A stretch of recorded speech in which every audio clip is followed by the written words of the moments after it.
আজকের এই ভিডিওতে আমরা আলোচনা করতে চলেছি রায় ও মার্টিন প্রশ্নচিত্রার পঞ্চম শ্রেণীর প্রথম পর্যায়ের মূল্যায়ন 2026-এর ইংরেজি বিষয়ের যে 5 দাগের প্রশ্নপত্রটি রয়েছে অর্থাৎ ফালাকাটা হাই স্কুল এইচএস বিদ্যালয়ের সমস্ত প্রশ্নোত্তরগুলি সমাধান করব। প্রশ্নোত্তর সমাধান করার আগে বলে দেই, তোমরা যারা আমাদের চ্যানেলে নতুন অবশ্যই চ্যানেলটি সাবস্ক্রাইব করে পাশে থাকা বেল আইকনটি অল করে দেবে। প্রথমে তোমাদের আছে রিডিং স্কিল সিনে আছে একে read the following text carefully and answer the questions given below. তাহলে আমরা টেক্সটটা পড়ে নেব। Thoughts of love, peace and equality filled Gandhiji's works.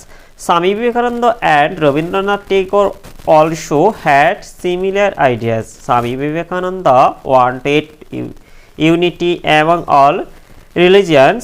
He spoke about it in 1893 at Chicago.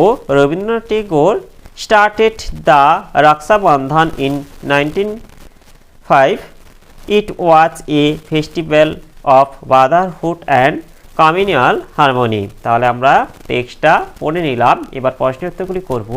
এইটির আছে write T for true and F for false statements in the given boxes. এতে আছে communal harmony refers to the peaceful coexistence and good relationship among people of different beliefs. এটা true হবে।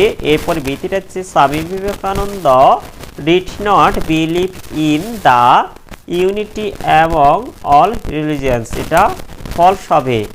এরপরে বিটিটা হচ্ছে fill in the blanks with correct information from the given text.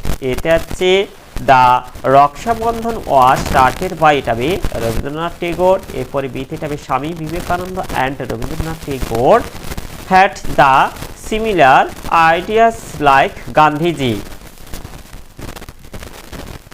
এরপরে সিটিটা হচ্ছে answer the following questions. এতে আছে what are the ideas that filled Gandhiji's work.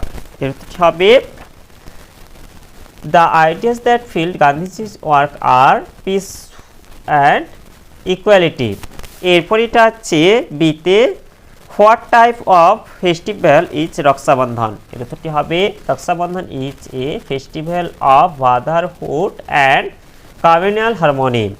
এরপরে গ্রামার অ্যান্ড ভোকাবুলারিতে আছে দুই দাগে use a and or the to fill in the given blanks. এতে হচ্ছে ওয়ান্স দেয়ার ওয়াচ এ হবে এটা কিং, তারপর হবে the king had to sons. এরপরে বিতে হচ্ছে আই স, এটা হবে এ ওয়ান আইড ম্যান। এরপরে সিতে দ্য উড কাটার বট, এটা হবে an axe to cut wood. এরপরে ডিতে আছে ইংলিশ ইজ, এটা হবে দ্য ইন্টারন্যাশনাল ল্যাঙ্গুয়েজ। এরপরে তিনে দাগে আছে এটা identify the subject and the predicates of the following sentence and write. এতে হচ্ছে air and water are our basic needs. এখানে এয়ার অ্যান্ড ওয়াটার হবে এটা সাবজেক্ট, আর আওয়ার বেসিক নিডস এটা হবে প্রেডিকেট। এরপরে বেতিটা হচ্ছে all energy comes from the sun. এখানে অল এনার্জি এটা হবে সাবজেক্ট, আর কামস ফ্রম দ্য সান এটা হবে প্রেডিকেট। এরপরে চারিদিকে যেটা আছে write the plural forms of the following words. এতে হচ্ছে এটা মাস থেকে এটা হবে মাইস হবে। এরপরে বিতে হচ্ছে ওয়াসার ম্যান থেকে হবে ওয়াসার মেন। এরপরে পাঁচ দাগে যেটা হচ্ছে insert suitable for pronunciation marks in the following sentence. এতে হচ্ছে what are you doing here, এখানে জিজ্ঞাসা চিহ্ন বসবে।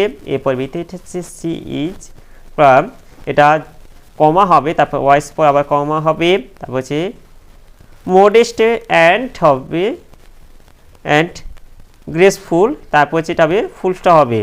এরপর এটা হচ্ছে সিতে how beautiful the sky is, এখানে হচ্ছে বিস্ময়বোধক চিহ্ন হবে। এরপরে রাইটিং স্কিল এটা হচ্ছে ছয়তে write a paragraph on any one of the following topics. প্রথমে এতে হচ্ছে ইয়োর ফ্যামিলি,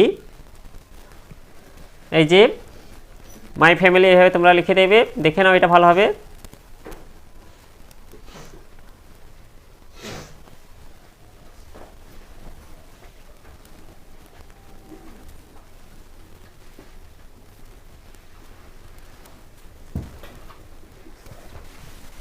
এরপরে বিটিটা হচ্ছে শোয়িং কাইন্ডনেস টু অ্যানিম্যালস, এটা হচ্ছে আমি কমিউনিটিতে পোস্ট করে দেব, তোমরা গিয়ে দেখে নেবে। তাহলে আজকের ভিডিওতে আমরা পঞ্চম শ্রেণীর ইংরেজি বিষয়ের যে 5 থেকে প্রশ্নপত্র ছিল তা সমাধান করলাম। আর ভিডিওটি শেষ করার আগে বলে দিই, তোমরা যারা এখনো পর্যন্ত আমার চ্যানেলটিকে সাবস্ক্রাইব করনি অবশ্যই চ্যানেলটি সাবস্ক্রাইব করে নেবে এবং এই ভিডিওটিকে বেশি বেশি করে লাইক, কমেন্ট ও শেয়ার করে দেবে।